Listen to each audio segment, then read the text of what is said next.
Gellir siarad Cymraeg yn newid bywyd eich plentyn, ac mae hynny'n cychwyn gydag addysg Gymraeg. The majority of the parents of our school are English speaking, so you are in the same boat as so many other people. There's so much support out there, so much help. Lots of resources available for parents, apps such as Q for younger children.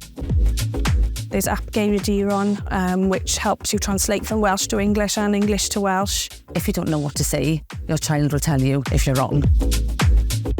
It's all about encouraging your child and giving them that extra opportunity and knowing that you are not making a mistake by entering that world of a new language and the Welsh language.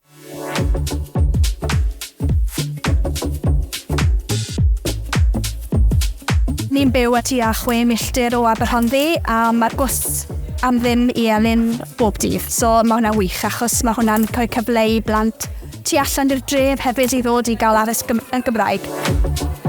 I came from an English-speaking home, was sent to Welsh-medium education.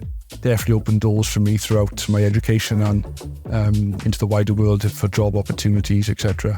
Am fwy o wybodaeth, ewch at taith at ddwy iaith ar-lein.